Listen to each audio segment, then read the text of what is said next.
নমস্কাৰ ইছান নিউজৰ বিশেষ অনুষ্ঠান যুৱমনলৈ স্বাগতম জনাই ষ্টুডিঅ'ত মই নেত্ৰজিৎ বৰা এটা বিশেষ ভাল খবৰ আছে কিয়নো কালিৰ নিশাৰ ভাগত যে ফলাফল ঘোষণা কৰা হৈছিল এছআই পৰীক্ষাৰ সেই ফলাফলত ৰাজ্যৰ 597 গৰাকী যুৱক যুৱতী সফলতাৰে উত্তীৰ্ণ হ'বলৈ সক্ষম হৈছে অৰ্থাৎ 597 গৰাকী যুৱক যুৱতীয়ে এছআই পৰীক্ষাৰ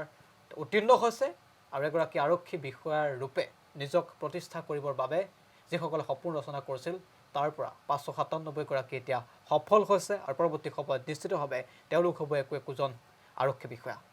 আৰু সেই আৰক্ষী বিষয়াসকলৰ যি সপোন আছিল বা আৰক্ষী হোৱাৰ যি সপোন আছিল সেই সপোন প্ৰতিগৰাকী হয়তো মানুহৰে থাকিব পাৰে বা ৰাজ্যৰ বিভিন্ন প্ৰান্তৰ যুৱক যুৱতীৰ মনত হয়তো আৰক্ষী হোৱাৰ সপোন বহুতেই পুহি ৰাখিছে কিন্তু তাৰ মাজতে 597 গৰাকী যুৱক যুৱতীয়ে নিজকে আৰক্ষী হিচাপে সফলতাৰে প্ৰতিষ্ঠা কৰিবলৈ সক্ষম হৈছে আৰু তেনে কেইগৰাকীমান বিশেষ ব্যক্তিক আমি ষ্টুডিঅ'লৈ আমন্ত্ৰণ জনাই আনিছোঁ আমাৰ লগত এই মুহূৰ্তত উপস্থিত আছে তিনিগৰাকীকৈ বিশেষ ব্যক্তি যিকেইগৰাকীকে 597 গৰাকী যি উত্তীৰ্ণ হৈছিল এছআই পৰীক্ষাত তাৰে ভিতৰত তেওঁলোকে সফলতাৰে উত্তীৰ্ণ হ'বলৈ সক্ষম হৈছে আমি তেওঁলোকক আমন্ত্ৰণ জনাই আনিছোঁ তেওঁলোকৰ পৰা আমি মনৰ ভাৱ জানিম প্ৰথমতে মই চিনাকি কৰাই দিব বিচাৰিছোঁ আমাৰ লগত এই মুহূৰ্তত উপস্থিত আছে এছআই পৰীক্ষাত সফলতাৰে উত্তীৰ্ণ হোৱা ধৰণী গগৈ গোলাঘাটৰ পৰা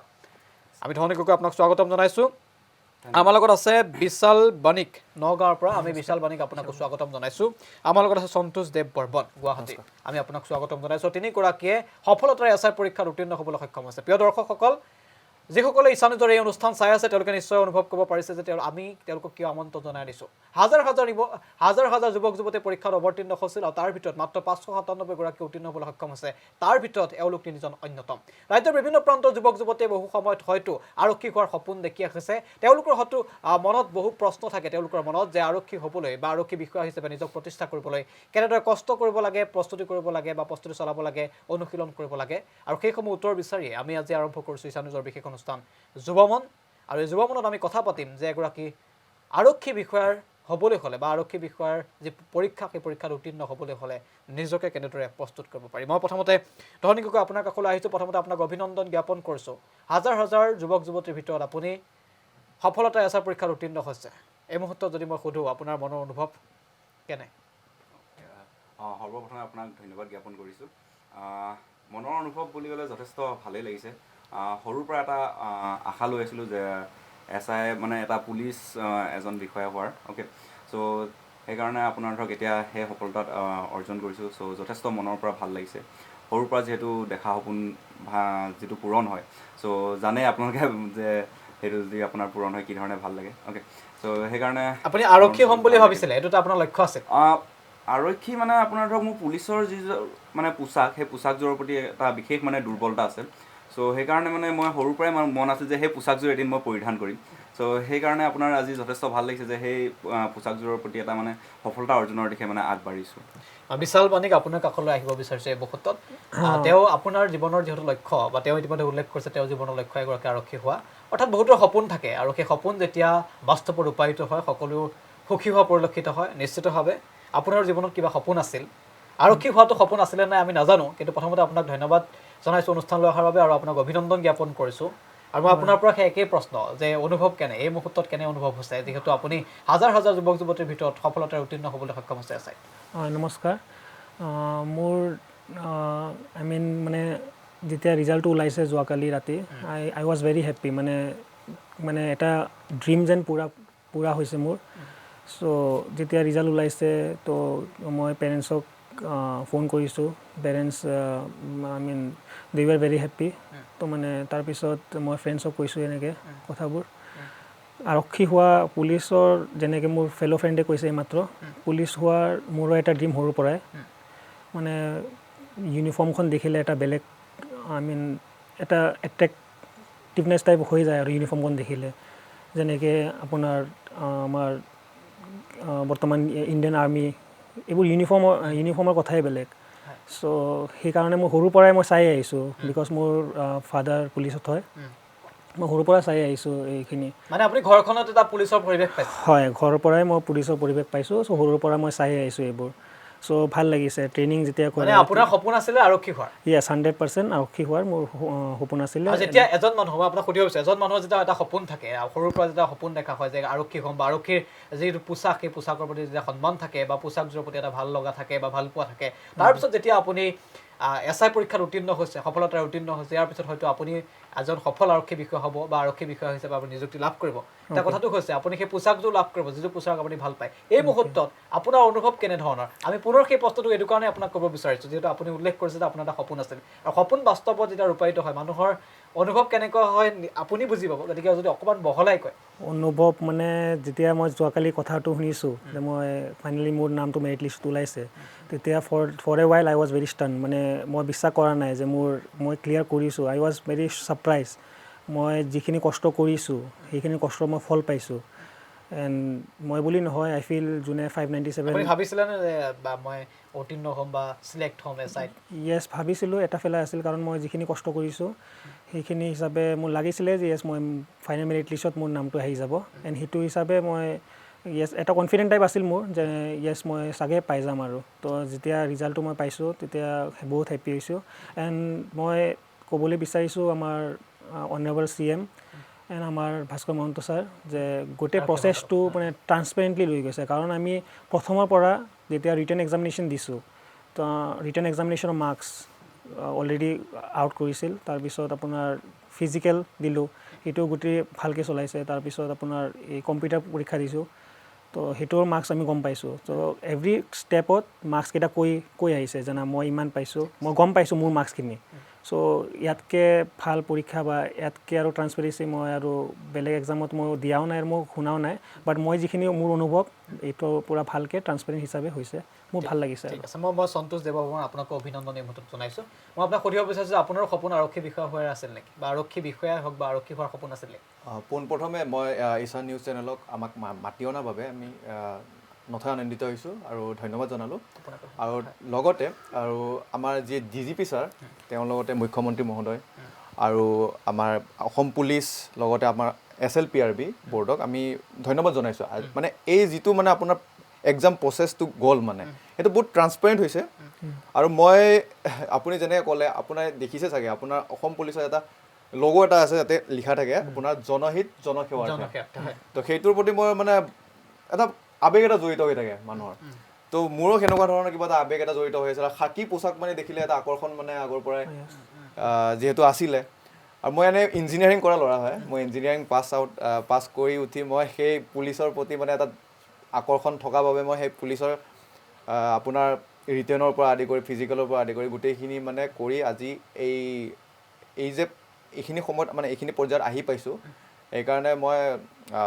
নিজৰ মা দেউতাৰ লগতে নিজৰ বন্ধুবৰ্গৰ লগতে মানে ভগৱানকো ধন্যবাদ জনাইছোঁ মই আপোনাক সুধিছোঁ অভিযান্ত্ৰিক পাঠ্যক্ৰম গ্ৰহণ কৰিছে এটা কঠিন পাঠ্যক্ৰম কিন্তু অভিযান্ত্ৰিক পাঠ্যক্ৰম গ্ৰহণ কৰাৰ পাছত আপোনাৰ এই সপোনটো আছিল নে আপোনাৰ সপোন সৰুৰ পৰা আছিল যে মই এজন আৰক্ষী বিষয়া হ'ম বা আৰক্ষীত মই সেৱা আগবঢ়াবলৈ যাম এনেধৰণৰ সপোন এইটো ক্ষেত্ৰত মানে মই এটা কথা ক'বলৈ বিচাৰিছোঁ মানে এতিয়া আপোনাৰ পোনপ্ৰথমে আগত নহয় বৰ্তমানো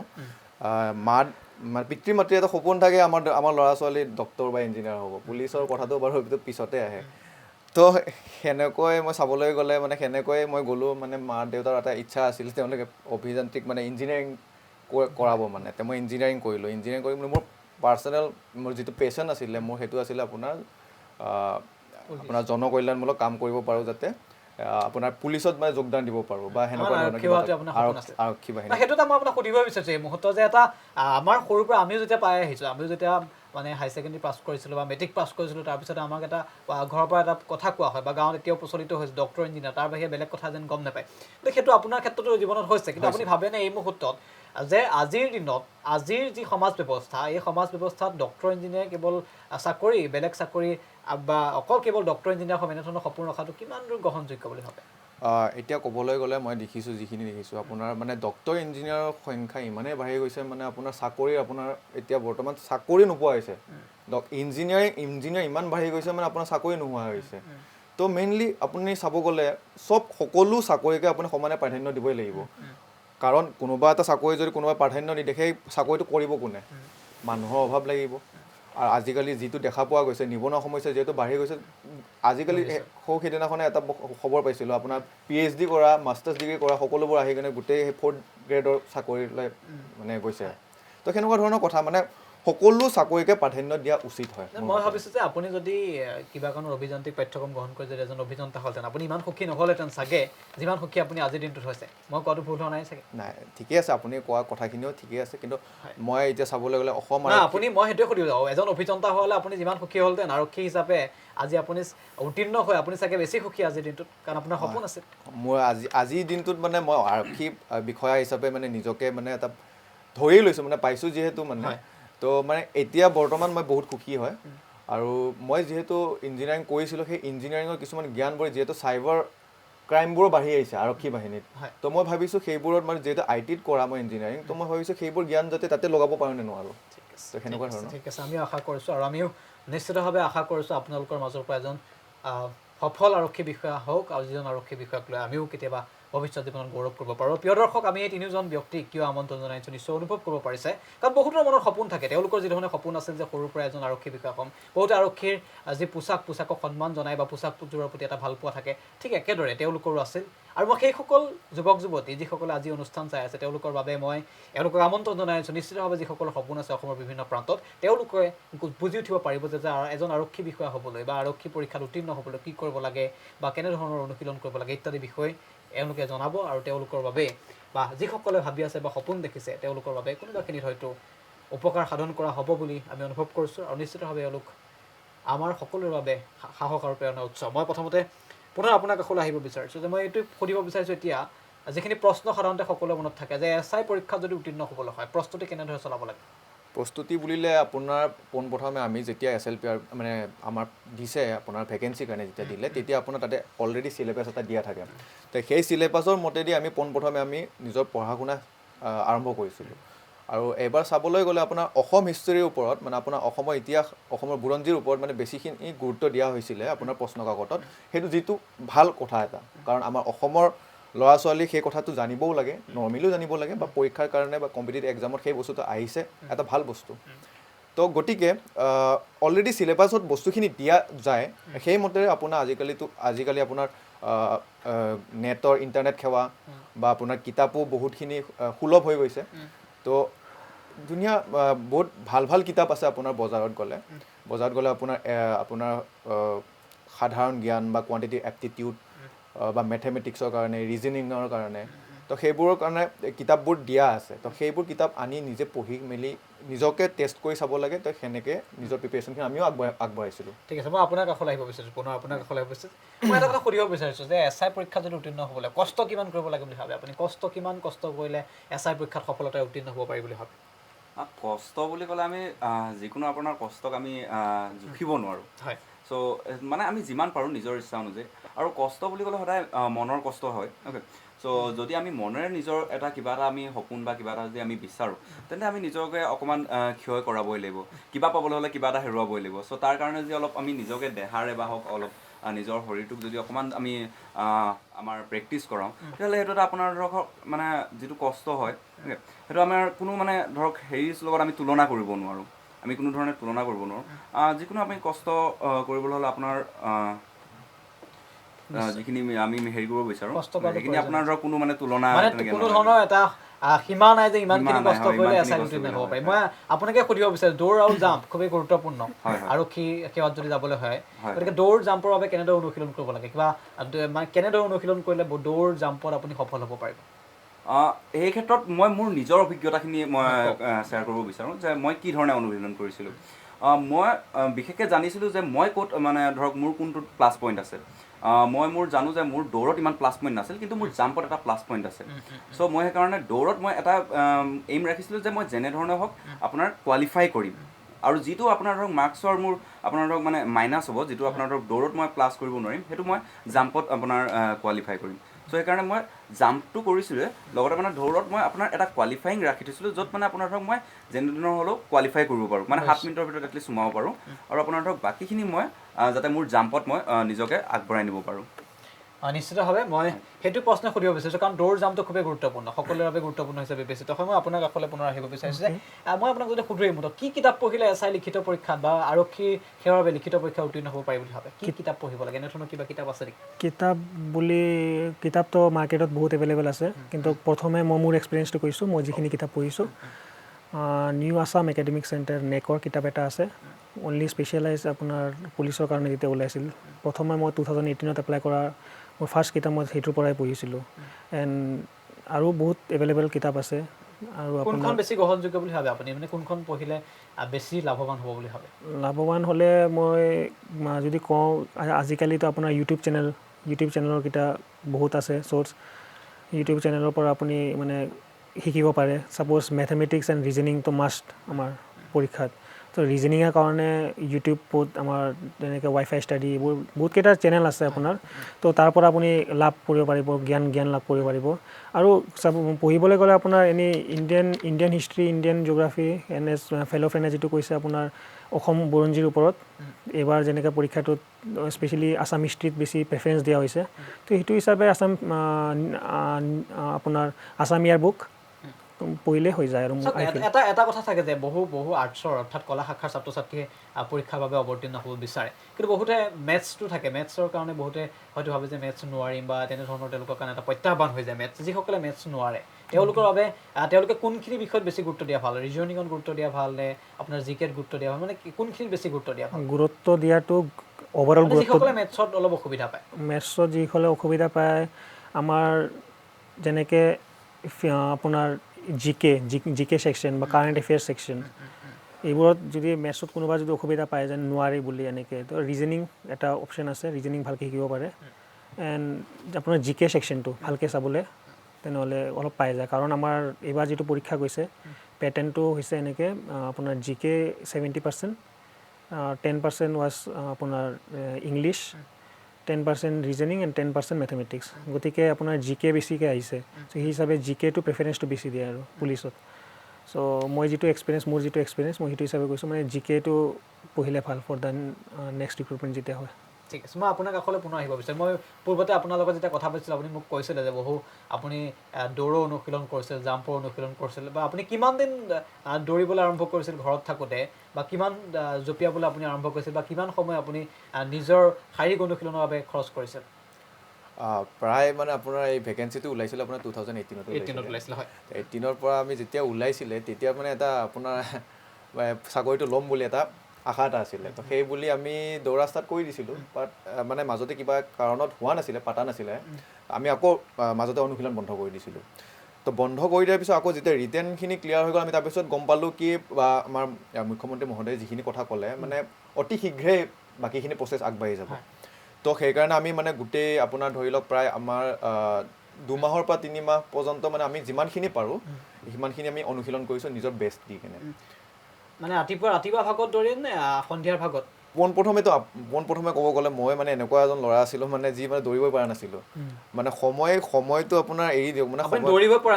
পৰা নাছিলোঁ তো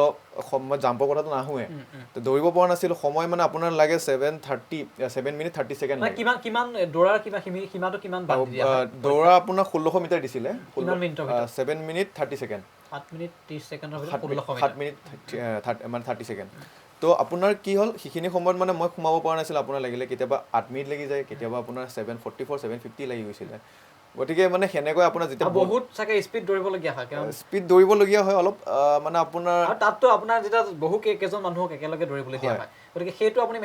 ডিষ্টেঞ্চ মেইনটেইন কৰিবলগীয়া হয় সময়খিনি মেইনটেইন কৰিবলগীয়া হয় মানে বহুখিনি ফেক্টৰ আহি পৰি যায় মানে আপোনাৰ কাৰ্ব থাকে কাৰ্বত আপুনি টাইমখিনি মেনেজ কৰিব লাগিব লগতে আপুনি ৰাস্তাত প্ৰেক্টিছ কৰিছে নে আপুনি পথাৰত প্ৰেক্টিছ কৰিছে সেইটোৰ ওপৰতো আপোনাৰ বহুতখিনি তাৰতম্য আহি যায় তো গতিকে মই পোনপ্ৰথমে মই ৰাস্তাত প্ৰেক্টিছ কৰিছিলোঁ তো ৰাস্তাত প্ৰেক্টিছ কৰি কিনে মই গম পালোঁ মানে মোৰ বন্ধু বিশালক লগ পালোঁ আৰু মোৰ তেনেকৈ বহুত বন্ধু আছে তেওঁলোকৰ লগত যেতিয়া ডিছকাশ্যন কৰিলে এটা আলোচনা বিলোচনাৰ ভিতৰত মানে তেওঁলোকে আমাক আইডিয়াখিনি দিয়ে মই মোৰ আইডিয়াখিনি শ্বেয়াৰ কৰোঁ সেনেকৈ গৈ গোটেইখিনি মানে আমি কোনটো বেছি ভাল পথাৰত দৌৰিলে ভাল নে ৰাস্তাত দৌৰিলে মই মোৰ নিজৰ পাৰ্চনেল প্ৰিফাৰেঞ্চটো দিওঁ মানে যিহেতু আমাৰ পথাৰতে আপোনাৰ মানে ফিল্ডত যিহেতু আপোনাৰ হেৰিটো হয় ইভেণ্টটো হয় আপোনাৰ এই কম্পিটিশ্যনটো হয় তো গতিকে আমি পথাৰত দৌৰাটো বেছি আপুনিতো কৈছে দৌৰিব পৰা নাছিল গতিকে আপুনি পিছত কেনেকৈ সফল হ'ল কেনেকৈ দৌৰিব পাৰিলে পিছত এটা কম্পিটিটিভ মাইণ্ডছেট বনি যায় মানুহৰ মানে মোৰ লগৰজনে ইমান দৌৰিব পাৰিছে ইদোন সোমাব পাৰিছে টাইমত মই কিয় নোৱাৰিম তো সেনেকুৱা ধৰণৰ এটা কম্পিটিটিভ মাইণ্ডছেট এটা ল'ব লাগিবই যিহেতু আপোনাক যদি আপুনি সেই বস্তু এটা ল'ব বিচাৰিছে আপুনি আৰক্ষী বাহিনী বহুত আমাৰ বহুত মানুহৰ বহুত যুৱক যুৱতীৰ সপোন থাকে তাৰে মাজত ময়ো এজন আছিলোঁ তো গতিকে মোৰ লগত আৰু কম্পিটিশ্যনত বহুতখিনি মানুহ আছিলে তো গতিকে মই কম্পিটিশ্যন লেভেল অভিয়াছলি মই বঢ়াই দিব লাগিব তো সেই মতেৰে মই বেলেগৰ মানে আনৰ লগত কম্পিটিশ্যন এটা ভাৱ এটা ৰাখি কেনে তেওঁৰ লগত ডিছকাশ্যন কৰি কেনে কেনেকৈ ইম্প্ৰুভ কৰিব পৰা যায় সেনেকৈ কৰিছিলোঁ আপুনি কিমান সময় এনেই আপোনাৰ দৌৰটো সম্পূৰ্ণ কৰিছিল পৰীক্ষাত 7 মিনিট 30 ছেকেণ্ড লাগে বুলি কৈছে মই পৰীক্ষাত আপোনাৰ 6 মিনিট 40 ছেকেণ্ড আপুনি মানে যিজনে 8 মিনিট লাগিছিলে বা দৌৰিব পৰা নাছিলে তেওঁ গৈ 6 মিনিট 40 ছেকেণ্ডতে সম্পূৰ্ণ কৰিছে 6 মিনিট আৰু তাতো আপুনি দৌৰটো কিমান সোনকালে শেষ কৰিব পাৰিছে সেইটো চাগে এটা মাৰ্কৰ ভিতৰতে আহিব মাৰ্কৰ ভিতৰত আহি যায় আপোনাৰ তাতে পইণ্টৰ হ'লেও মানে তাতে এটা মাৰ্কৰ তাৰতম্য এটা ঘটে জাম্পটো একেই নেকি প্ৰচেছ জাম্পত আমি মেক্সিমাম আমাৰ যিহেতু আমাৰ এছ আই কেণ্ডিডেট বহি আছে চবে সকলোৱে জানে জাম্পত গোটা মাৰ্ক বুলি কওঁ আমি সদায় জাম্পত কিমান এটা নিৰ্দিষ্ট এটা দূৰত্ব থাকে নেকি নিৰ্দিষ্ট আপোনাৰ কোৱালিফাইং এটা থাকে আপোনাৰ 11 ফিট আছিলে 11 ফিট আছিলে তো 11 ফিট মানে আপোনাৰ কোৱালিফাইং সেইটোত যে আপুনি যিমানে মাৰি যাব সিমানে আপোনাৰ গোটা মাৰ্কছ এড হৈ যাব জাম্প এটাই হয় তিনিবাৰ চান্স দিয়ে 3 টাইমছ তিনিবাৰ দিয়ে তিনিবাৰ প্ৰথম মানে দুবাৰ যদি আপুনি কিবা কাৰণে ফেইল হয় তথাপিতো আৰু এবাৰ চান্স আপোনাৰ থাকে চান্স দিয়ে ইয়েছ থাকে আপুনি 11 ফিট মানে এইটো কোৱালিফাইং হয় 11 ফিট আপুনি 11 ফিট মানে জঁপিয়াব লাগিবই 11 ফিট আপোনাক যদি মই সুধো আপুনি কিমান ফুট জঁপিয়াইছিলে 11 ফুট নে তাতকৈ বেছি আপুনি জঁপিয়াবলৈ সক্ষম মোৰ ফাৰ্ষ্ট এটেম্প প্ৰথমতে আমাক 3টা এটেম্প দিয়ে লং জাম্পত মোৰ ফাৰ্ষ্ট এটেম্প মই যেতিয়া মাৰিছিলোঁ 13.4 গৈছিল মোৰ 13.4 মোৰ জাম্পটো অকল সেই আপুনি যদি লং জাম্প দিয়ে একচুৱেলি যেতিয়া লং জাম্প যেতিয়া দিওঁ প্ৰথমে যে আপুনি যিমান মাৰিছে তাতে মানে লেজাৰ হয় তো কিমান ফুট মাৰিছোঁ এইটো গম নাপাওঁ ইউজুৱেলি ছেকেণ্ডটো মাৰিছোঁ আমাৰ 3টা দিয়ে যিটো হায়েষ্ট হয় চান্স 3টা দিয়ে যিটো হয় লং জাম্পেই হয় যিটো হায়েষ্ট হয় ছাপ'জ মই 3টা জাম্প মাৰিছোঁ মই প্ৰথমতে ধৰি লওক 13 ফুট প্লাছ মাৰিছোঁ ছেকেণ্ড 14 প্লাছ নিজে অনুভৱ কৰিব পাৰে যে জঁপিয়াই মানে ধৰক জঁপিয়াৰ হোৱাৰ পিছত কৈ দিয়ে নে যে আপুনি ইমান ফুট জঁপিয়াই হয় নিজে গম পায় অলপ গম পায় মানে কি 3টা জাম্প হৈ যোৱাৰ পিছত আপোনাৰ ৰিজাল্ট কেইটা কৈ দিয়ে 13 ফিট আপুনি জঁপিয়াবলৈ সক্ষম হৈছে 13 প্লাছ মোৰ 15.5 ফিট 15.5 ফিট আৰু আপুনি মই 14 ফিট কেনেকৈ আছিলে আপুনি মই যদি সোধোঁ যে দৌৰৰ কথা তেওঁ ইতিমধ্যে ক'লে মই আপোনাৰ কাষলৈ আহিছোঁ যে জঁপিয়াবলৈ কেনেধৰণে প্ৰেক্টিছ কৰিব লাগে বা কেনেধৰণে অনুশীলন কৰিব লাগে জঁপিয়াবলৈ মই যিধৰণে অনুশীলন কৰিছিলোঁ একচুৱেলি আপোনাৰ ফ্ৰক জাম্প হয় ফ্ৰক জাম্প কৰিব লাগে তাৰপিছত আমি এটা জাম্প যদি মাৰোঁ আপোনাৰ ধৰক যিহেতু আমাক আগতে শিকাইছিলে আমাৰ হাইস্কুলত তো সেইটো সময়ত আমাক শিকাইছিলে যে আপোনাৰ ধৰক যিটো আপোনাৰ জাম্প মাৰে তেতিয়া আপোনাৰ যদি আঁঠুটো ইয়াত লগাই দিয়ে আপোনাৰ বুকুলৈকে তেতিয়া আপোনাৰ যদি 10 বাৰমান তেনেকৈ মাৰে ধৰক আপোনাৰ জাম্পৰ ক্ষেত্ৰত যথেষ্ট হেল্পফুল হয় আৰু মানে আঁঠুটো মানে আপুনি জঁপিয়াই আপোনাৰ হয় ইয়াত মানে এটা ব্যায়াম আৰু হয় ব্যায়াম টাইপ মানে এইটো মানে জঁপিয়াৰ আগত আপুনি মানে ব্যায়ামবিলাকে আপোনাৰ যথেষ্ট এফেক্ট পেলায় তাত আপোনাৰ জাম্পৰ ক্ষেত্ৰত অকল আপুনি বোলে জাম্পৰ ক্ষেত্ৰত আপুনি অকল জঁপিয়াই আছে 10 বাৰ জঁপিয়াইছে সেইটো আপোনাৰ ইমান এফেক্ট নেপেলায় কিন্তু আপুনি যদি লগে যদি আপোনাৰ ব্যায়ামটো মানে লৈ যায় তেতিয়াহ'লে আপোনাৰ ধৰক যথেষ্ট এফেক্ট পেলায় তাৰ ওপৰত আৰু কিমান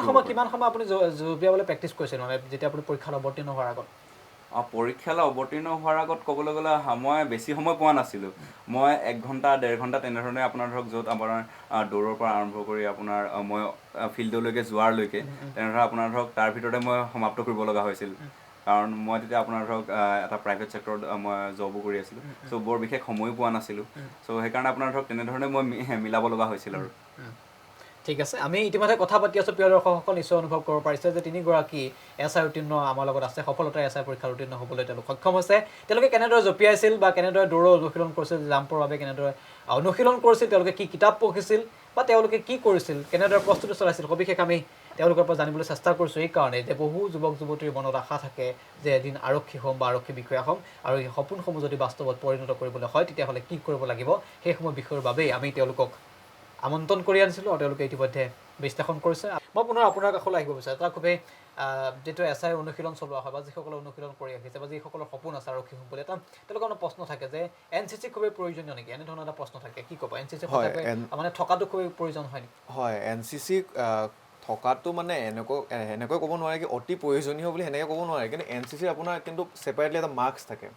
আপুনি যেতিয়া NCC কৰিলে আপুনি মেইনলি আপুনি ডিফেন্সৰ প্ৰায়ভাগ বস্তু আপুনি শিকি ল'লে তো সেইটোৰ ওপৰত তেওঁলোকে গুৰুত্ব প্ৰদান কৰিছে সেইটো ভাল কথা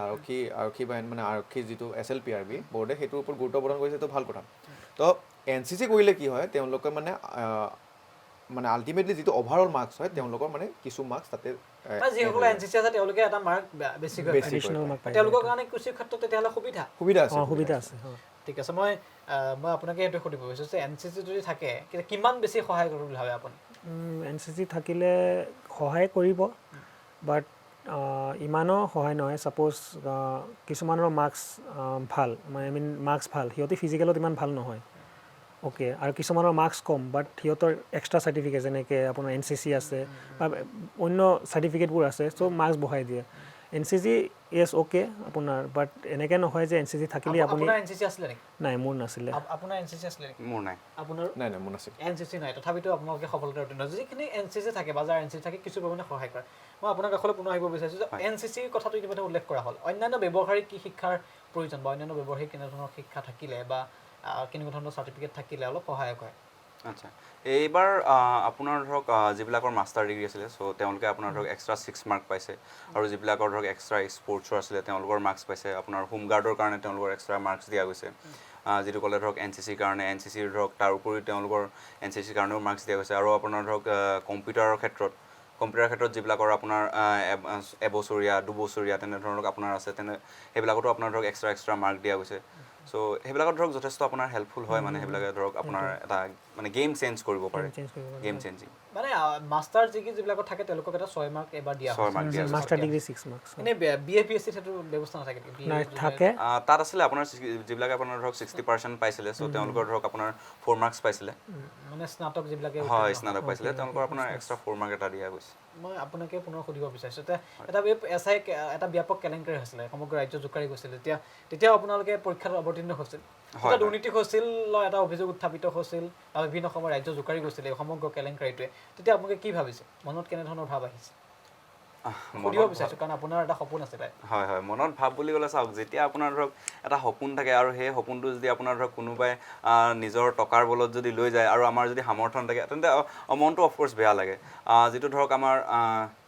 এটা আপোনাৰ ধৰক যেতিয়া আপোনাৰ বস্তুটো আপোনাৰ বন্ধ হৈ গৈছিল যেতিয়া আমি এক্সাম দি আছিলোঁ তেতিয়া আপোনাৰ ধৰক লগালগ আপোনাৰ এক্সাম বন্ধ কৰি দিয়া গৈছিল যথেষ্ট বেয়া লাগিছিল কাৰণ যেতিয়া আমি পেপাৰখন কৰি আছিলোঁ আমাৰ কিছুমান সপোন চলি আছিল যে আমি কি ধৰণে আপোনাৰ পিছত কি হ'ব চ' কাৰণ সেই বস্তুটো আপোনাৰ যেতিয়া চলি থাকে এক্সাম চলি থাকে তেতিয়া আপোনাৰ মনত এটা চলি থাকে যে ইয়াৰ পিছত কি হ'ব এই বন্ধ কৰা গৈছিল ঘপককৈ আমাৰ মনটো বেয়া লাগিল কিন্তু পিছলৈ যেতিয়া গম পালোঁ যে বন্ধ কৰাই দিলে হয় তেওঁলোকে এটা ভাল পদক্ষেপেই ল'লে যে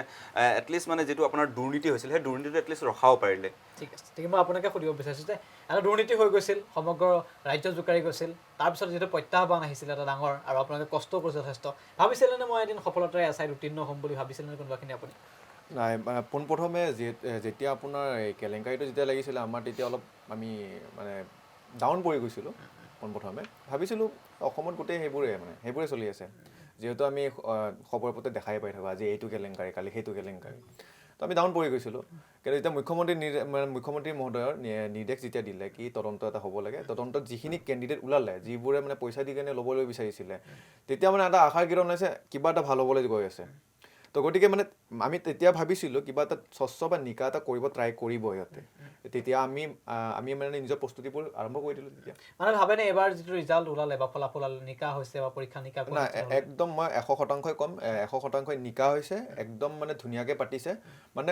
সকলোবোৰ কেণ্ডিডেটে তেওঁলোকৰ মাৰ্কছবোৰ আপোনাৰ ৰিটেনৰ পৰা আদি কৰি আপোনাৰ ফিজিকেলৰ পৰা আদি কৰি এক্সট্ৰা কোৱালিফিকেশ্যনৰ পৰা আদি কৰি আৰু আপোনাৰ কম্পিউটাৰ CBTৰ পৰা আদি কৰি সকলোখিনি মাৰ্কছ নিজে গম পাই আছে মই নিজে গম পাইছোঁ মোৰ নিজৰ মাৰ্কছ কিমান আছে বা বিশাল মোৰ বন্ধু তেওঁ গম পাই আছে বা তেওঁ গম পাইছে সকলোৱে গম পাই আছে তো গতিকে মানে বহুত নিকা হৈছে আৰু যিসকলে মানে পাছ কৰিছে গোটেইখিনি মানে আপোনাৰ ডিজাৰ্ভিং কেণ্ডিডেট আপোনাৰ কথাটো জনাৰ পিছত মই এইটোৱে অনুভৱ কৰিব পাৰিছোঁ যে চৰকাৰখন আজি সফল আৰু খুব নিকাকৈ বা পৰীক্ষা অনুষ্ঠিত কৰিছে পৰৱৰ্তী পৰীক্ষা মুখ্যমন্ত্ৰীগৰাকীয়ে যি ধৰণে উল্লেখ কৰিছিল সেই কথাটো কিন্তু অকল আপোনালোকে নহয় বহুতে এইবাৰ কিন্তু পৰীক্ষাত উত্তীৰ্ণ হোৱাৰ পিছত সেই কথাটো কিন্তু সকলোৱে স্বীকাৰ কৰিছে যে এইবাৰ পৰীক্ষা অন্ততঃ নিকাকৈ অনুষ্ঠিত হৈছে যি দুৰ্নীতি আছিল তাৰপিছত কিন্তু মুখ্যমন্ত্ৰীগৰাকীয়ে হস্তক্ষেপ কৰিলে তাৰপিছত কিন্তু পৰীক্ষা নিকাকৈ যে অনুষ্ঠিত হৈছে সেই কথা কিন্তু বহুতে স্বীকাৰ কৰিছে মই আপোনাৰ কাষলৈ পুনৰ আহিব বিচাৰিছোঁ যে আপোনালোক এতিয়া একো আৰক্ষী বিষয়া বুলি যদি মই মুহূৰ্তত কওঁ কোনো কাৰণতে ভুল কৰা নহ'ব যদি আপোনালোকৰ প্ৰশিক্ষণ বাকী আছে তথাপিতো আপোনালোকে একো আৰক্ষী বিষয়া আৰক্ষীৰ ওপৰত বিভিন্ন সময়ত অভিযোগ থাকে যে আৰক্ষীৰ ওপৰত মানুহে সৰ্বোচ্চ দি আৰক্ষীৰ ওপৰত নিৰাপত্তা হিচাপে বা নিৰাপত্তা বুলি ভাবিব পাৰে বহুতে বা নিৰাপত্তা বিচাৰি পায় যিহেতু বহু লোক যেতিয়া বিপদত পৰে আৰক্ষী কাষ চাপে নিৰাপত্তা বিচাৰি তো তেনেস্থলত আৰক্ষীৰ বিভিন্ন সময়ত অভিযোগ থাকে আৰক্ষীয়ে কেতিয়াবা খাকী পোছাকত দাগ লগোৱাৰ অভিযোগ আহে কোনোবাই আৰক্ষীয়ে আপোনাৰ ধন লোৱাৰ অভিযোগ উত্থাপিত উৎকোচ লোৱাৰ অভিযোগ উত্থাপিত হয় এনেধৰণৰ বহু অভিযোগ থাকে আপোনালোক একজন আৰক্ষী বিষয়া হ'বলৈ গৈ আছে কি ভাবে আৰক্ষী দৰে এটা মানে বিষয় য'ত এটা পবিত্ৰ বিষয় বুলি কোৱা হয় বা পবিত্ৰ এটা সেৱা বুলি কোৱা হয় জনহিত জনসেৱাৰ অৰ্থে ইতিমধ্যে উল্লেখ কৰিছে এটা ৰাইজৰ সেৱাৰ বাবে তেওঁলোকে কাম কৰি আহিছে গতিকে ভাবেনে এনেধৰণৰ যিসমূহ কাৰ্য সংঘটিত হয় সেইখিনি মানে কিমান দূৰ গ্ৰহণযোগ্য বুলি ভাবে গ্ৰহণযোগ্য মানে যেনে ডিপেণ্ড কৰে বাট আমাৰ যেনেকৈ আমাৰ ৰিক্ৰুটমেণ্ট যেতিয়া চলে তো কেইদিনমান আগত আমাৰ ভাস্কৰ মহন্ত ছাৰে কৈছিল স্কিলৰ ওপৰত পাৰ্চনেলিটি স্কিলৰ ওপৰত আপোনাৰ যোনে নতুন ৰিক্ৰুটেড অফিচাৰ্ছবোৰ হ'ব সিহঁতৰ ওপৰত স্কিলৰ ওপৰত এটা সিহঁতক এক্সট্ৰা ক্লাছ কৰাব এক্সট্ৰা ক্লাছ এটা দিব চ' সেইটো হিচাপে এটা অফিচাৰ হ'ব গ'লে যদি এটা পুলিচ হ'ব গ'লে আপোনাৰ ভাবিব নালাগে যে এটা বাহিৰৰ মানুহবোৰ সিহঁতক যে পাব্লিক হিচাপে বা সিহঁতে একো যদি কাম কৰা নাই বা এনেকৈ যদি এগেইনষ্ট সিহঁতক বেয়াকৈ কিবা এটা ক'লে চ' সেইটো কৰিব নালাগে মই সেইটো ভাবিছোঁ মই আপোনাৰ কাষলৈ আহিব বিচাৰিছোঁ এজন আৰক্ষী বিষয়া কেনে হোৱা উচিত বুলি ভাবে আপুনিও যদি এজন আৰক্ষী বিষয়া হ'বলৈ গৈ আছে যিসমূহ অভিযোগ আহে সেই অভিযোগৰ মাজতো এজন আৰক্ষী বিষয়া কেনেধৰণে অসমত বৰ্তি থকাটো প্ৰয়োজন বা এজন আৰক্ষী বিষয়া কেনেধৰণৰ হোৱাটো প্ৰয়োজন বুলি ভাবে হয় আপুনি যিটো কথা কৈছে এটা যথেষ্ট গভীৰ প্ৰশ্ন কৰিছে আৰক্ষী বিষয়া বুলি ক'লে আপুনি চাব যে তেওঁ কেনে হোৱা উচিত তেওঁ আপোনাৰ ধৰক চৰকাৰৰ যিহেতু তেওঁ চৰকাৰী এজন কৰ্মচাৰী তেওঁ সেইফালৰ পৰাও চোৱা উচিত আৰু তেওঁ আপোনাৰ ধৰক যিসকল আপোনাৰ আমাৰ ৰাইজ আছে চ' তেওঁলোকৰ ফালৰ পৰাও ভাবি চোৱা উচিত যাতে কি ধৰণে আপোনাৰ ধৰক দুয়ো পক্ষৰ মাজত তেওঁলোকে এক সান্নিধ্য মানে প্ৰতিষ্ঠা কৰিব দুয়ো পক্ষক আপোনাৰ তেওঁ কি ধৰণে পৰিচালনা কৰি সমাজখন আপোনাৰ ধুনীয়াকৈ বৰ্তাই ৰাখিব চ' সেই ক্ষেত্ৰত আপোনালোকৰ আৰক্ষী বিষয়াসকলে আপোনাৰ ধৰক যথেষ্ট গভীৰভাৱে আপোনাৰ চিন্তা কৰি পদক্ষেপ ল'ব লগা হয় যি ক্ষেত্ৰত ক'লে ধৰক আপোনাৰ কোনোবা ক্ষেত্ৰত হয়তো ৰাইজৰ কথা ভাবিবলৈ যাওঁতে বা কোনোবা ক্ষেত্ৰত হয়তো চৰকাৰৰ ভালৰ বা চৰকাৰে ধৰক যিটো সমাজৰ কাৰণে ভাল কৰিব বিচাৰে সেই ক্ষেত্ৰত ধৰক পদক্ষেপ ল'ব যাওঁতে আমাৰ ধৰক আৰক্ষী বিষয়াসকলৰ ওপৰত এটা মানে কালিমা শুনা যায় যিটো ক্ষেত্ৰত ধৰক আমি নিজে ভাবি নাচাওঁ যে আমি কিমান ক্ষেত্ৰত আমি ভাল কৰি আছোঁ বা তেওঁলোকে আমাৰ ক্ষেত্ৰত যে কি আপোনাৰ ধৰক তেওঁলোকে মানে ত্যাগ কৰি আছে সেই ক্ষেত্ৰত আমি কেতিয়াও ভাবি নাচাওঁ চ' আমি যদি আপোনাৰ ধৰক তেওঁলোকক আমি যদি অকল বেয়া বুলি আমি ধৰক অভিহিত কৰোঁ তেতিয়া আমি তেওঁলোকে যিসকল আমাৰ কাৰণে কাম কৰিছে তেওঁলোকে দিন ৰাতে ধৰক আমাৰ কাৰণে যিসকলে তেওঁলোকে নিস্বাৰ্থভাৱে সেৱা আগবঢ়াইছে সেইসকলৰ কথাও আমি গুণ বখানিব লাগিব হয় ভাল বা বেয়া আপোনাৰ দুই পক্ষত কোনোবা এখনত নহয় কোনোবা এখনত সোমাই থাকে কিন্তু আমি ধৰক ভাল আৰু বেয়াবোৰ মানে বিবেচনা কৰি চ' ভালবিলাক আমি সদায় দেখুৱাব লাগিব আৰু বেয়াবিলাকো আমি সমালোচনা কৰিব লাগিব চ' তাৰে মাজত আপোনাৰ ধৰক আৰক্ষী বিষয়াজনে আপোনাৰ ধৰক যথেষ্ট গুৰুত্বপূৰ্ণ আমাৰ পদক্ষেপ পালন কৰে যে তেওঁ আপোনাৰ ধৰক সমাজৰ ফালেও আপোনাৰ ৰাইজৰ কথাও চিন্তা কৰে আৰু আপোনাৰ ধৰক যিসকল চৰকাৰে কি ধৰণে আপোনালোকৰ মানে ৰাইজৰ কাৰণে আঁচনি দিব বা কি ধৰণে সহায় কৰিব চ' সেই ফালৰ পৰা আপোনাৰ তেওঁ চিন্তা কৰিব লাগে যথেষ্ট মই আপোনাৰ কাষলৈ আহিব বিচাৰিছোঁ আৰক্ষী বিষয়াজন সমাজৰ প্ৰতি দায়বদ্ধশীল বা আৰক্ষী বিষয়াজনৰ পৰা মানুহে সদায় নিৰাপত্তা বিচাৰি আহে বা মানুহে আৰক্ষী বিষয়াজনৰ ওচৰতে সকলো সময়তে তেওঁ বিপদত পৰে আৰক্ষী বিষয়াজনৰ ওচৰত সহায় বিচাৰি একমাত্ৰ কাৰণ ভাবি লোৱা হয় যে আৰক্ষীজনে মোক সহায় কৰিব গতিকে কথাটো হৈছে আপোনাৰ যি ধৰণে সপোন আছিল যে আৰক্ষী বিষয়া হ'ম আপোনাৰ যি ধৰণে আৰক্ষী পোছাকযোগ এটা ভালপোৱা আছিল পোছাকযোৰৰ প্ৰতি আপোনাৰ এটা সন্মান আছিল বিভিন্নজনৰ মনত এনেধৰণৰ প্ৰশ্ন বা এনেধৰণৰ এটা সপোন থাকে যে মই যেতিয়া ডক্টৰ হ'ম মই এনেকুৱা এজন ডক্টৰ হ'ম মই যেতিয়া এজন ইঞ্জিনিয়াৰ হ'ম মই এনেকুৱা এজন ইঞ্জিনিয়াৰ হ'ম ঠিক এইদৰে আপুনিও ভাবিছিলে যে আপুনি এজন আৰক্ষী বিষয়া হ'ব গতিকে আপোনাৰ মনত এনেধৰণৰ কি সপোন আছে বা এনেকুৱা এজন আৰক্ষী বিষয়া হ'ম বা আৰক্ষী বিষয়া হ'লে আমি এনেকুৱা কাম কৰিম কিবা সপোন আছে নেকি মেইনলি আমাৰ DGP ছাৰে ক'লে কি আমাৰ যিটো মানে আমাৰ আৰক্ষী বিষয়াসকলক এতিয়া বৰ্তমান যিটো ট্ৰেইনিং দিয়া হ'ব ইয়াত আপোনাৰ স্কিলৰ আপোনাৰ বিহেভিয়াৰেল মানে চাবলৈ গ'লে আজিকালি মানে ক'ব নাপায় তেনেকৈ মানে অলপ আৰক্ষী বিষয়াসকল অলপ মানে কাঢ়াকৈ কয় বা কিবা হ'ব লাগে নে নালাগে বুলি ভাবে না কাঢ়াকৈ কোৱাতকৈ যদি এবাৰ পলাইটলি কোৱা যায় সেইটো মই বেছি গুৰুত্বপূৰ্ণ বুলি ভাবোঁ মানে পলাইটলি কোৱাটো উচিত হয় কাৰণ পৰিদৰ্শক পদটো এটা গ্ৰেজুৱেট লেভেল পদ হয় তো সেইখিনি সময়ত আপুনি নিজে যদি নাজানে আপুনি নিজে যদি বিহেভিয়াৰখিনি নাজানে বা আপোনাৰ ৰাইজে কেনেকৈ কি মানে মনোভাৱ এটা ৰাখিব তো গতিকে সেনেকৈ ৰাইজেও মানে আপোনাৰ আৰক্ষীৰ প্ৰতি এটা বেয়া মনোভাৱ এটা ৰাখি থৈ দিয়ে মানে এনেকৈ বিহেভ কৰিছে ঠিকে আছে আমাৰ DGP ছাৰে আমাৰ এটা এনেকুৱা ধৰণৰ এটা প্ৰচেছ এটা আনিছে যিটো ভাল কথা বহুত ভাল কথা মই এপ্ৰিচিয়েট কৰোঁ সেইটো বস্তুটো আৰু আৰক্ষী সুদক্ষ আৰক্ষী বিষয়া হিচাপে সমাজৰ উন্নতিৰ হকে কাম কৰিব লাগে সমাজত যাতে অপৰাধ যাতে তেওঁলোকে নিৰ্মূল কৰিব পাৰে তাৰ প্ৰতি মানে লক্ষ্য দিয়া উচিত মই যিহেতু মানে মোৰ যিখিনি পাৰোঁ মই যিখিনিলৈ মই নিজৰ মানে সক্ষমতা অনুসৰি অপৰাধ নিৰ্মূল কৰিবলৈ ট্ৰাই কৰিম। নিশ্চিত হয় আমিও সেইটোৱে আশা কৰোঁ, কাৰণ আপোনালোক একোজন এতিয়া সমাজৰ বাবে আদৰ্শৰ প্ৰেৰণাৰ উৎস, কাৰণ হাজাৰ হাজাৰ যুৱক যুৱতীৰ ভিতৰত 597 জন মাত্ৰ, তাৰ ভিতৰত আপোনালোকো একোজন সুদক্ষ হিচাপে বিবেচিত হৈছে বা আপোনালোক সফল হৈছে কোনোবাখিনি। গতিকে আমিও সেইটো আশা কৰোঁ যে আপোনালোক সফল হওক বা আপোনালোক এনে এজন আৰক্ষী বিষয়া হওক যিজন আৰক্ষী বিষয়াক লৈ আমি গৌৰৱ কৰিব পাৰোঁ। মই আপোনাৰ কাষলৈ আহিব বিচাৰোঁ পুনৰ, যিসকলে আৰক্ষী বিষয়া হ'ম বুলি ভাবে বা যিসকলৰ সপোন আছে আৰক্ষী হ'ম, তেওঁলোকক উদ্দেশ্যি এই মুহূৰ্তত এই ষ্টুডিঅ'ৰ পৰা কি ক'ব, যে তেওঁলোকক কেনেধৰণে অনুশীলন কৰিবলৈ ক'ব, বা তেওঁলোকক আপুনি তেওঁলোক কি ক'ব নতুনখিনিক যিসকলে আপোনালোকক প্ৰেৰণা হিচাপে বা আদৰ্শ হিচাপে লৈছে এই মুহূৰ্তত বা আপোনালোকৰ দৰে সফল হ'ব বিচাৰে? মই এইখিনি ক'বলৈ বিচাৰিছোঁ যে যোনে যোনে নেক্সট টাইম এছ আইৰ কাৰণে এপ্লাই কৰিব, যে এছ আই হোৱাটো কিছুমানে ভাবি লয় যে না মই নোৱাৰিম, এইটো বহুত টাফ এক্সাম হয় বা এনেকৈ, সেইটো নহয়। প্ৰিপেৰেশ্যন যদি আগতীয়াকৈ কৰে, আগতীয়াকৈ ছাপ'জ নটিফিকেশ্যন ওলালে তাতে অলৰেডি চিলেবাছ মেনশ্যন থাকে, একৰ্ডিংলি চিলেবাছ পঢ়ি গ'লে, আৰু কিতাপখন মই কৈছিলোঁ নিউ আছাম একাডেমিক চেণ্টাৰ নেকৰ কিতাপ কেইটামান আছে, Assam new year Assam year book কেইটামান আছে, ইউটিউব চেনেল ভাল ভাল ইউটিউব চেনেল আছে কেইটামান, এইবোৰ পঢ়িলেই আৰু হ'ল। বেছিকৈ গুৰুত্ব দিলে আছাম হিষ্ট্ৰী, ৰিজনিং, কাৰণ মোৰ যিটো পৰীক্ষা দিছোঁ তাতে 70% কভাৰ কৰিছে আপোনাৰ GK, তো ইয়াৰে প্ৰায়ভাগ almost 30 to 40% Assam history. So' সেইটোৱে Assam history, Assam geography, Indian history, পলিটিটো অলপ, ৰিজনিং এণ্ড মেথছ, এইখিনি পঢ়িলে হৈ যায়। ঠিক আছে, সেইটো জনোৱাৰ বাবে ধন্যবাদ। মই আপোনাক আকৌ এটা সুধিব বিচাৰিছোঁ যে এখন সমাজ যদি সুস্থ হ'বলৈ, এখন সুস্থ সমাজৰ বাবে আৰক্ষীৰ ভূমিকা কেনেধৰণৰ বুলি ভাবে? এগৰাকী আৰক্ষী বিষয়া বা আৰক্ষীৰ ভূমিকা কেনেধৰণৰ বুলি ভাবে? আৰক্ষী বিষয়া মানে এটা ভাল সমাজ কৰিবলৈ মানে কেনেধৰণৰ ৰোল প্লে কৰে এজন আৰক্ষীয়ে এখন সমাজত? বহুত প্লে কৰে, কাৰণ আপোনাৰ চাবলৈ গ'লে, কাৰণ আমি এজ এ পুলিচ যদি যদি আমাৰ যিটো আপোনাৰ এই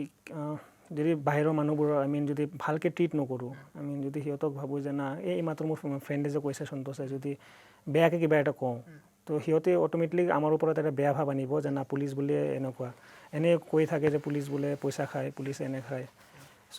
আমি যদি সিহঁতক ভালকৈ ট্ৰিট কৰোঁ, সিহঁতে আমাক ভালকৈ ট্ৰিট কৰিব। চ' সেইটো এনেকৈ চলি যায় আৰু সেইটোৱে। মানে আৰক্ষী থানালৈ বহুত মানুহ যাবলৈ ভয় কৰে। প্ৰথম কথাটো হৈছে আৰক্ষী থানালৈ বহুত মানুহ যাবলৈ ভয় কৰে।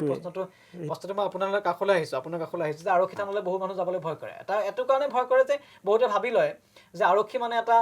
যেন আৰক্ষীজনে গালি পাৰিব বা মাৰপিট কৰিব, এনেধৰণৰ এটা ভয় ভাবি লোৱা হয় বহুত। আৰু আৰক্ষীলৈ যে ভয় কৰে বা আৰক্ষীৰ লগত এটা বা জনসম্পৰ্ক বা এটা মানুহৰ মাজত যি সম্পৰ্ক, আৰক্ষী আৰু মানুহৰ সম্পৰ্কৰ মাজত মানে কঠিন, কোনোবাখিনি মানুহে আৰক্ষীৰ লগত সম্পৰ্ক কৰিবলৈ ভয় কৰে, এনেধৰণৰ বহু অভিযোগ বিভিন্ন সময়ত শুনা যায়। এতিয়া আপুনি কি ক'ব যে তেনে হোৱা উচিত নে? আপোনাক সুধিব বিচাৰিছোঁ। নিশ্চয় তেনে হোৱাটো অনুচিত, কিন্তু মই এতিয়ালৈকে যিমানবিলাক ধৰক পাইছোঁ যথেষ্ট আপোনাৰ ধৰক হেল্পফুলে পাইছোঁ। কোনো ক্ষেত্ৰত তেওঁলোক অলপ কঠিন হ'ব লগা হয়, কাৰণ তেওঁলোকে আপোনাৰ ধৰক ল'বিলাক মানে যিবিলাক আইন কানুন সেইবিলাকো ফ'ল' কৰিব লগা হয়। এতিয়া আপোনাৰ ধৰক চবফালে আপোনাৰ সকলোকে আপুনি সুখী কৰি ৰাখিব নোৱাৰে। কোনো ক্ষেত্ৰত আপোনাৰ আইনখন আপুনি বচাবলৈ কোনো ক্ষেত্ৰত আপুনি অকণমান কঠিন হ'বও লাগিব, আৰু কোনো ক্ষেত্ৰত আপুনি নৰমো হ'ব লাগিব। চ' সেই ক্ষেত্ৰত ধৰক আপোনাৰ কোনো ক্ষেত্ৰত আপুনি ৰাইজৰ আপোনাৰ ধৰক সপক্ষে থাকিবলৈ কাৰণে আপুনি অকণমান ৰাইজকো অকণমান আপোনাৰ ধৰক কঠোৰ কিছুমান পদক্ষেপ ল'ব লগা যায়, যিবিলাক ক্ষেত্ৰত ধৰক আপোনাৰ আইন কানুন বৰ্তাই ৰখাটো যথেষ্ট ইম্পৰ্টেণ্ট। অ'কে, চ' সেইকাৰণে আৰক্ষী বিষয়া এজনে আপোনাৰ ধৰক যথেষ্ট আপোনাৰ ধৰক গুৰুত্ব প্ৰদান কৰে যে তেওঁ কি ধৰণে ৰাইজ আৰু আপোনাৰ চৰকাৰৰ মাজত আপোনাৰ সান্নিধ্য প্ৰতিষ্ঠা কৰিব, কাৰণ আৰক্ষী বিষয়াজনে মাজৰজন। আৰক্ষী বিষয়া সঁচাকৈ আৰক্ষী বোলা বিষয়টো এটা খুবেই গুৰুত্বপূৰ্ণ, সমাজৰ বাবে খুবেই গুৰুত্বপূৰ্ণ বিষয়, আৰু সেইকাৰণে বহুতে আৰক্ষীক সন্মান কৰে। আমি প্ৰতিগৰাকী মানুহে আৰক্ষীক সন্মান কৰোঁ বা সন্মান কৰা উচিত, কাৰণ এখন সমাজ যদি সুস্থভাৱে পৰিচালিত কৰিবলৈ হয় আৰক্ষীক লাগিবই, বা আৰক্ষী বিষয়াৰ ভূমিকা বা আৰক্ষীৰ ভূমিকা খুবেই গুৰুত্বপূৰ্ণ, যাৰ বাবে আমি আৰক্ষীক সন্মান কৰি ৰাখিছোঁ। প্ৰতিগৰাকী মানুহে আৰক্ষীক সন্মান কৰি ৰাখিছে নিশ্চিতভাৱে, সেই কথা আমি স্বীকাৰ কৰিব লাগিব, যাৰ বাবে হাজাৰ হাজাৰ অসমৰ যুৱক যুৱতী আৰক্ষী হোৱাৰ সপোন দেখি আহিছে, আৰু হাজাৰ হাজাৰ যুৱক যুৱতীৰ ভিতৰত আপোনালোকে সপোন দেখিছিল, আপোনালোকে এই মুহূৰ্তত সফল হৈছে। মই আপোনাক এইটোৱে ক'ব বিচাৰিছোঁ বা সুধিব বিচাৰিছোঁ যে এতিয়া যিটো অভিযোগ মই পূৰ্বতে উল্লেখ কৰিছোঁ যে বহুতে ভয় কৰে, থানালৈ যাবলৈ ভয় কৰে বা আৰক্ষীৰ সৈতে কথা পাতিবলৈ ভয় কৰে, তেনে মাৰপিট কৰে বুলি ভাবি লয় বহুতে, এনেধৰণৰ কিন্তু দেখা পোৱা যায় বিভিন্ন সময়ত। কিন্তু মই আশা কৰিম বা মানে আপোনালোক যেতিয়া একোজন আৰক্ষী বিষয়া হ'ব, একোখন যেতিয়া আৰক্ষী থানা বা আৰক্ষী চকী আপোনালোকে পৰিচালনা কৰিবলগীয়া হ'ব, তেতিয়াহ'লে নিশ্চিতভাৱে হয়তো সেই যি অভিযোগ, সেই অভিযোগটো নাইকিয়া হ'ব, আৰু মানুহে মানে আৰক্ষীৰ মাজত যি সম্পৰ্ক, এটা সুৰক্ষিতপূৰ্ণ সম্পৰ্ক থাকিব বুলি মই আশা কৰোঁ। বাকীখিনি ক'ব পাৰোঁনে? হয় নিশ্চয় পাৰে এই ক্ষেত্ৰত ধৰক আপোনালোকে যিটো ক'লে যে অভিযোগ চ' সেই অভিযোগ ধৰক বহুতে কিন্তু তেনেধৰণে কোৱা শুনা যায় বিভিন্ন সময়ত ভয় লাগে ভয় লাগে বুলি কয় কিন্তু ধৰক আজিলৈকে মইতো তেনেকুৱা কোনো ধৰণৰ বিহেভিয়াৰ মই আজিলৈকে দেখা নাই যিমান ধৰক গৈছোঁ বা ধৰক এতিয়া মই যেতিয়া আপোনাৰ ধৰক দিল্লীৰ কাৰণে গৈছিলোঁ মোৰ NSS ৰিপাব্লিক ডে পেৰেডৰ কাৰণে তো মোক যথেষ্ট হেল্পফুল কৰিছে আপোনাৰ ধৰক পল্টন বজাৰ আৰক্ষী চকীয়েও যথেষ্ট মোক হেল্প কৰিছে যে মানে এইটো এটা ভুল কথা বুলি আপুনি ভাবে নেকি যে মানুহৰ মাজত এটা ভয় বা আতংক বা যিটো এটা থাকে মানুহৰ মাজত সেইটো আচলতে কোনোবা ক্ষেত্ৰত সেইটো মানুহে ভাবিহে লয় নেকি তেনেকুৱা আচলতে নহয় একচুৱেলি এইটো ভুল বুলিও নকওঁ মই আৰু শুদ্ধ বুলিও নকওঁ কাৰণ কি হয় তেওঁলোকে হয়তো দেখিছে যে যিবিলাক কিছুমান আপুনি ধৰক আৰক্ষী বুলি তেওঁলোকক ক'ব নোৱাৰে যে যিবিলাক ধৰক খাকী পোছাকধাৰী কিছুমান আপোনাৰ দেখিছে যিসকলক তেওঁলোকে ভয় কৰিছে সেইকাৰণে আপোনাৰ সম্পূৰ্ণ আপোনাৰ আৰক্ষীৰ ওপৰতে গোটেই আপোনাৰ ধৰক বুজাটো পেলাই মানে দিয়ে দুই এজন আৰক্ষীৰ কাৰণে গোটেই আৰক্ষীৰ ব্যৱস্থাটো মানে দোষী সজাটো কোনো কাৰণতে গ্ৰহণযোগ্য নহয় সেই কথা আমিও কওঁ আপোনালোকে সেই কথাটো ক'ব বিচাৰিছে মই আপোনাৰ কাষলৈ পুনৰ আহিছোঁ যে হাজাৰ হাজাৰ যুৱক যুৱতী এইবাৰ পৰীক্ষাত অৱতীৰ্ণ হৈছিল তাৰপিছত আপোনালোক 597 জন আপুনি কোনোবা খিনিত মই আপোনাক যদি এইমতে সোধো এবাৰতে SI পৰীক্ষাত উত্তীৰ্ণ হ'ব পাৰিনে কোনোবা খিনিত কি ক'ব এবাৰতে SI পৰীক্ষাত উত্তীৰ্ণ হ'ব আপোনাৰ এবাৰ নে আপুনি মই এবাৰ প্ৰথমবাৰতে তেতিয়াহ'লেতো পাৰি মানে এটা শব্দ যদি উত্তৰ দিয়ে পাৰি আৰু যিসকলে এবাৰত পৰা নাই তেওঁলোকক কি ক'ব তেওঁলোকে সেই বুলি তেওঁলোকে নিজৰ মানে মনটো সৰু কৰিব নালাগে তেওঁলোকে চাওক চেষ্টাৰ বলতহে মানুহে পায় চেষ্টা কৰি থাকিব লাগিব মোৰ লগৰ মই ক'ম এতিয়া 0.5 0.6ৰ কাৰণে কৌশিক বুলি মোৰ লগৰ ল'ৰা এজন আছে তেওঁ মানে আপোনাৰ উত্তীৰ্ণ নহ'ল লগতে সেনেকুৱা আপোনাৰ মোৰ লগৰ আছে পেগু বুলি মই কওঁ দিব্য পেগু তেওঁৰো এনেকুৱা ধৰণৰ বহুতখিনি প্ৰব্লেম হৈছিলে কাৰণে মানে তেওঁৰ উত্তীৰ্ণ নহ'ল কিন্তু তেওঁলোকে এতিয়া নিজকে সৰু বুলি ভবা নাই তেওঁলোকে প্ৰেক্টিচ কৰিয়ে আছে এইটো নহ'লে এইটো নিশ্চিত মানে সুযোগ আহিব সকলো সুযোগলৈ অপেক্ষা কৰাই ভাল মই আপোনালোকক দুজনকো সুধিব বিচাৰিছোঁ আপোনালোকে এবাৰতে উত্তীৰ্ণ হৈছে মোৰ প্ৰথমবাৰ আপোনাৰ প্ৰথমবাৰ নিশ্চিতভাৱে যিসকলে ভাবিছে মানে আৰক্ষী হ'ম বুলি বা আৰক্ষী পৰীক্ষাত অৱতীৰ্ণ হ'ম বুলি তেওঁলোকৰ বাবে এওঁলোক উদাহৰণ এওঁলোক আদৰ্শ এওঁলোক প্ৰেৰণা যে এবাৰতে পাৰি এবাৰতে তেওঁলোক উত্তীৰ্ণ হৈছে হয়তো বহুতে পৰা নাই কিন্তু তেওঁলোকে সুযোগলৈ অপেক্ষা কৰক তেওঁলোকৰ চেষ্টা অব্যাহত ৰাখক নিশ্চিতভাৱে এদিন কোনোবা নহয় কোনোবাখিনি সফল হ'ব পুনৰ আপোনাৰ কাষলৈ হৈছে যে ওজনৰ কথা থাকে যিটো ফিজিকেল ফিটনেছৰ কথা আপোনালোকে উল্লেখ কৰিছে যে কিমান মানে ওজন থাকিব লাগে এজন মানুহৰ যে য'ত যদি আপুনি সফল হ'বলৈ হয় বা আপুনি উত্তীৰ্ণ হ'বলৈ হয় ওজন মানে আপোনাৰ বডিৰ ওজন মানে আপোনাৰ যেতিয়া SIত আপোনাৰ মেডিকেল হয় তেতিয়া আপোনাৰ মেইনলি ওজনটো অলপ মানে ইমান চোৱা নাযায় আপোনাৰ মেক্সিমাম আপোনাৰ চাই হাইটটো চাই আপোনাৰ উচ্চতাটো আৰু আপোনাৰ চেষ্টৰ মাপটো চাই তো চেষ্টৰ মাপটো আপোনাৰ 80 to 80 আপ থাকিব লাগে 80 মিনিমাম থাকিব লাগিব আপোনাৰ এইটো নৰ্মেলত আৰু যেতিয়া আপোনাৰ এক্সপান্ড কৰি দিব সেইটো আপোনাৰ মানে 5 বেছি হ'ব লাগে তো তেনেকৈ আপোনাৰ আমাৰ হাইটৰ ক্ষেত্ৰতো সেনেকুৱা ক্ৰাইটেৰিয়া ধৰি দিয়া আছিলে সেই হাইটতকৈ আপোনাৰ যদি অলপো যদি কম হয় বহুতখিনি কেণ্ডিডেট এবাৰ মানে ৰিজেক্ট হৈছে তো অলপো যদি হাইট নি কিমান থাকিব লাগে 163 আছিল মানে ওজনটো কোনো কাৰণত বিশেষ গুৰুত্ব দিয়া নহয় না ওজনটো ইমান মোৰ লগৰ ল'ৰাজন যিজন ক'লো মই কৌশিক বুলি তেওঁ অভাৰ আপুনি যে ক'ব যায় মানে আপোনাৰ তেওঁ 90 to 95 কেজি আছিল মানে ওজনৰ ক্ষেত্ৰত ইমান গুৰুত্ব দিয়া হাইট আৰু আপোনাৰ যিটো আপোনাৰ আপুনি চেষ্টৰ কথা ক'লে সেইটো খুবেই গুৰুত্বপূৰ্ণ বুলি মানে যদি আৰু এটা কথা মই আপোনাক সুধিব বিচাৰিছোঁ যে আপুনি মানে মানুহ বহুতে ভাবে যে মই বহুত শকত গতিকে মই পৰীক্ষাত অৱতীৰ্ণ হ'লে মই যদি লিখিত পৰীক্ষা বা ৰিটেনত যদি মই পাছ কৰোঁ কোনোবাখিনি হয়তো ফিজিকেলত বা মেডিকেলত থাকি যাম বুলি বহুতে ভাবি লয় কিন্তু শকত হ'লে অসুবিধা হয় নেকি নাই তেনেকুৱা কোনো কথা নাই তেওঁ সকলোৰে মানে আপোনাৰ বডি ষ্ট্ৰাকচাৰ শাৰীৰিক গঠনটো বেলেগ হৈ থাকে তো গতিকে কিছুমান আপোনাৰ ক্ষীণ থাকে কিছুমান আপোনাৰ ক্ষীণ থকাৰ পিছতো তেওঁ দৌৰিব নোৱাৰে কিছুমান আপোনাৰ এনেকুৱা শকত থাকে শকত থকাৰ পিছতো তেওঁ দৌৰিব পাৰে মানে শাৰীৰিক গঠনৰ ওপৰত কথা এনেকুৱা কোনো কথা নাই তেওঁ প্ৰেক্টিচ কৰিলে তেওঁ অবভিয়াছলি পাব তেওঁ মানে কঠোৰ পৰিশ্ৰম কৰিব লাগিব পাৰে অলপ তো তেতিয়াহ'লে পাবই মানে শকত আৰু আপোনাৰ ক্ষীণ এনেধৰণৰ কোনো কথা নাই বহুত শকত হ'বলৈ বহুত ক্ষীণ হ'ব লাগিব মই আপোনাৰ কাষলৈ ভাবিছোঁ এটা কথা কোৱা যে মই যদি চশমা পিন্ধি আছোঁ বা বহুতে ভাবি লয় যে বহুতৰ চকুৰ যেতিয়া অসুবিধা থাকে তেওঁলোকে চিলেক্ট নহ'ব বুলি এনেধৰণৰ এটা ভাবি লোৱা হয় সঁচাকৈ নেকি মানে চকুৰ লগত মানে মেডিকেলত হয়তো ফেইল হ'ব পাৰে নেকি কোনোবাখিনি হয় মেডিকেলত একচুৱেলি এইবাৰো যথেষ্ট মানে আপোনাৰ ধৰক ফেইল হৈছে যিসকলৰ ধৰক কালাৰ ব্লাইণ্ডনেছ থাকিলে চাওক আপুনি যদি এজন আপোনাৰ ধৰক আৰক্ষী বিষয়া হ'বলৈ যায় তেতিয়া ধৰক আপোনাৰ চকুৰ আপোনাৰ ধৰক দৃষ্টিভংগী লাগিব যে তেওঁ ধৰক কিমান ধৰিব পাৰিছে কিমান নোৱাৰিছে চ' সেইকাৰণে কালাৰ ব্লাইণ্ডনেছৰ ক্ষেত্ৰত এবাৰ যথেষ্ট আপোনাৰ ৰিজেক্টটো হৈছে যিসকল আপোনাৰ ধৰক মোৰ সতীৰ্থই দিছিলে চ' তেওঁলোকৰ ধৰক কিছুমান আপোনাৰ ধৰক কালাৰ ব্লাইণ্ডনেছৰ কাৰণে গৈছে যে তেওঁলোকে একচুৱেলি গমেই নাপায় যে তেওঁলোকৰ কালাৰ ব্লাইণ্ডনেছ আছে নে চ' চ' তেওঁলোকে যেতিয়া ধৰক আপোনাৰ ৰিজেক্ট কৰিছে তেওঁলোকক ধৰক যেতিয়া তেতিয়াহে গম পাইছে যে তেওঁলোকৰ একচুৱেলি কালাৰ ব্লাইণ্ডনেছ আছে চ' একচুৱেলি হয় চকুৰ ক্ষেত্ৰতো যথেষ্ট আপোনাৰ প্ৰভাৱ পৰে কাৰণ আপুনি ধৰক এজন সুস্থ সবল হিচাপে আপুনি ধৰক আৰক্ষী বিষয়া হ'বলৈ সুস্থ সবলো হ'ব লাগিব চ' সেই ক্ষেত্ৰত ধৰক যথেষ্ট প্ৰভাৱ পৰে মই স্বাস্থ্য পৰীক্ষাটো কেনেধৰণৰ হয় আপোনাক যদি কৈ দিয়ক অকণমান চবকে স্বাস্থ্য পৰীক্ষা কেনেধৰণৰ হয় হয় স্বাস্থ্য পৰীক্ষা সেয়ে আপোনাৰ ধৰক তেওঁলোকে চাই যে তেওঁ অভাৰঅল ফিটনেছ আছে নাই কাৰণ এজন মানুহ ফিট হ'ব লাগিব দৌৰিবলৈ হওক বা জঁপিয়াবলৈ হওক যে সেইবিলাকত আপোনাৰ হেৰি কৰিবলৈ হ'লে ফিট হ'ব লাগিব আৰু আপোনাৰ ধৰক তেওঁৰ চকুৰ ক্ষেত্ৰতো তেওঁ চোৱা গৈছিলে যে তেওঁৰ কালাৰ ব্লাইণ্ডনেছ আছে নেকি বা আপোনাৰ ধৰক তেনে ক্ষেত্ৰত চোৱা যায় যে যিবিলাকে ধৰক আপোনাৰ স্বাস্থ্য পৰীক্ষা যথেষ্ট ইম্পৰ্টেণ্ট আৰু কিমান কষ্ট হয় বুলি ভাবে কাৰণ আপোনালোকে দৌৰিবলৈ দিয়া হয় জঁপিয়াবলৈ দিয়া হয় গতিকে কিমান কষ্ট হয় দিনৰ দিনটো যদি ৰ'দ থাকে তেতিয়াতো ৰ'দ জঁপিয়াবলগীয়া হয় দৌৰিবলগীয়া হয় কিমান কষ্ট হয় বুলি ভাবে বহুতে কষ্ট হ'ব বুলি কিন্তু ভয় কৰে মই কেইবাজনৰ মই এবাৰ যেতিয়া ছ'চিয়েল মিডিয়াত দেখিলোঁ পৰীক্ষা দিয়াৰ পিছত বহুতে কিন্তু এটা কথা কৈছে যে বিৰাট কষ্ট হয় কিন্তু বহুতে কিন্তু কষ্ট বুলি ৰৈ দিয়ে গতিকে কিমান কষ্ট হয় বুলি ভাবে বহুতে কষ্ট হ'ব বুলি ভয় কৰে কষ্ট যদি আপুনি নকৰে তেতিয়াহ'লে আপুনি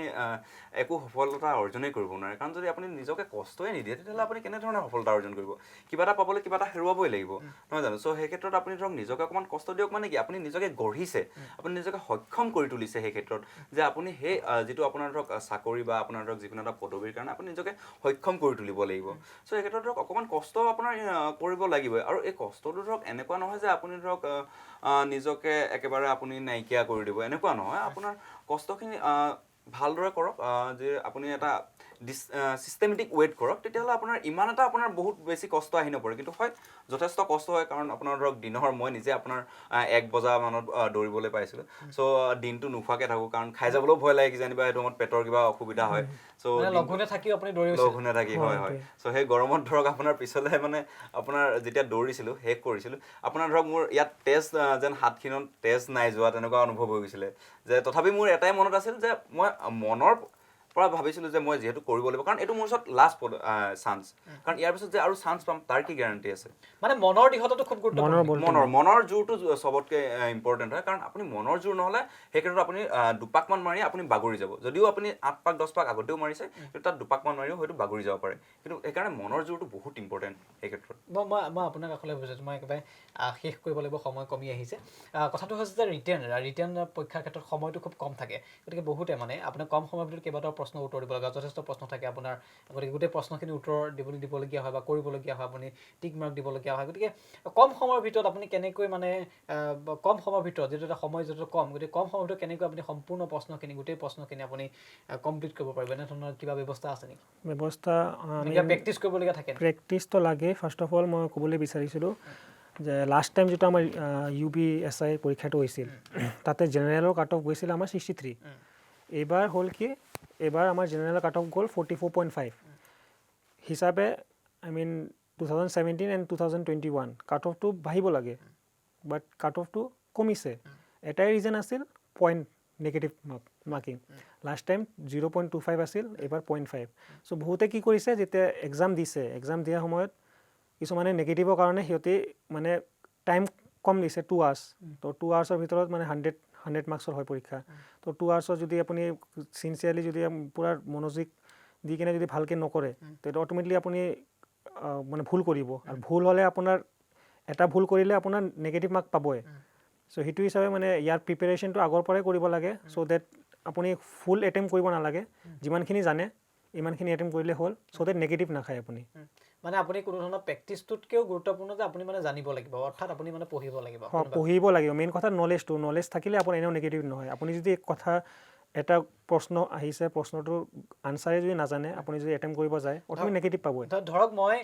মই বহুতে দেখা যায় যে মই 20টা প্ৰশ্নৰহে উত্তৰ জানো মই কিন্তু এই গোটেইখিনি কৰি থৈ যাওঁ কোনোবাই ধৰক পাই যাবও পাৰোঁ কিবা কাৰণ এইটো কৰি থৈ যাওঁ ABC আৰু দি থৈ গুচি আহে সেইটো কৰিব নালাগে কোনোবাই এনেকৈ কৰিব নালাগে ABC কৰিব নালাগে যদি আপুনি জানে বহুতে ভাবে যে এইটো নহ'লে এইটো হ'ব আৰু কিবা কাৰণ সেইটো লাষ্টত গৈ কিনে নেগেটিভ হৈ যায় এইবাৰ এনেকুৱা হৈছে বহুত মানুহে পইণ্ট মানে মাইনাছত বেয়া পায় সেইটো কাৰণে কৰি থৈ আহে লাষ্টত হয় কৰি যাৰ যোনে মানে প্ৰেক্টিছ কৰা নাই যাৰ নলেজ নাই বা শিকা নাই বা আগৰ পৰা প্ৰেক্টিছ কৰা নাই যোনে নাজানে সিহঁতে এনেই কৰি আহে চ' লাষ্টত সিহঁতৰ কি হয় নেগেটিভত মাৰ্ক আহে এইবাৰ হৈছে এনেকুৱা বহুতৰ হৈছে কেছ মই আপোনাৰ কাষলৈ আহিব বিচাৰিছোঁ শেষত চমুকৈ কি ক'ব আপুনি শেষত কি ক'ব আজি অনুষ্ঠানলৈ মই আমন্ত্ৰণ জনাই আনিলোঁ আপোনালোকে সময় দিয়াৰ বাবে মই ধন্যবাদ জনাইছোঁ তিনিগৰাকীকে আৰু শেষৰ মন্তব্য মই আপোনাৰ পৰাই ল'ম তাৰপৰা অনুষ্ঠান শেষত কি ক'ব যিসকলে আপোনালোকৰ দৰে সপোন দেখিছে তেওঁলোকক কি ক'ব আৰু কি ক'ব নিজে মই তেওঁলোকক এইটোৱে ক'ব বিচাৰোঁ যে তেওঁলোকে ধাউতি মানে আপোনাৰ নিজৰ চেষ্টাটো বজাই ৰাখক চেষ্টা আপোনাৰ যত্ন কৰিলে ৰত্ন পায় চেষ্টাৰ অসাধ্য একো নাই চেষ্টা কৰি যাওক চেষ্টা কৰিলে আপুনি ভৱিষ্যতলৈ আপুনি ফল পাবই আৰু কষ্ট কৰিলে আপুনি ফল পাবই সেইটোৱে কথা ঠিক আছে মই আপোনালোক তিনিগৰাকীকে এই মুহূৰ্তত ধন্যবাদ জনাইছোঁ অভিনন্দন জনাইছোঁ কেৱল আপোনালোককে নহয় 597 গৰাকীক আপোনালোকক ধৰি 597 গৰাকী যিসকলে সফলতাৰে উত্তীৰ্ণ হ'ল তেওঁলোকক মই অভিনন্দন জ্ঞাপন কৰিছোঁ আৰু আশা কৰিছোঁ তেওঁলোকে একোজন সফল আৰক্ষী বিষয়া হ'ব আৰু যিসকলে সমাজক কোনোবা এটা দিশৰ পৰা হ'লেও তেওঁলোকে নেতৃত্ব দিব তেওঁলোকে এটা সুন্দৰ পথ দেখুৱাব আৰু অনাগত দিনত আৰক্ষী আৰু জনতাৰ মাজত যি সম্পৰ্ক সেই সম্পৰ্কৰ সুদিশ হ'ব সেই আশা কৰিছোঁ পুনৰবাৰ আপোনালোক তিনিজনক এই অনুষ্ঠানলৈ আহি আমাক সময় দিয়াৰ বাবে ধন্যবাদ জ্ঞাপন কৰিছোঁ অভিনন্দন জনাইছোঁ আৰু নিশ্চিতভাৱে আৰক্ষী পৰীক্ষাত যদি উত্তীৰ্ণ হ'বলৈ হয় কি কৰিব লাগিব সফলতা পাবলৈ হ'লে কিমান কষ্ট কৰিব লাগিব নিশ্চিতভাৱে অনুষ্ঠান চাই থকা দৰ্শকসকলে অনুভৱ কৰিব পাৰিছে তেওঁলোকক কিয় আমন্ত্ৰণ জনাইলোঁ সেই কথাও অনুভৱ কৰিব পাৰিছে অনুষ্ঠানৰ পৰা মই বিদায় লৈছোঁ পৰৱৰ্তী সময়ত পুনৰ এক বিষয় লৈ আমি পুনৰ আহিম যুৱ মনত মিলিত হ'ম এতিয়ালৈ বিদায় লৈছোঁ ধন্যবাদ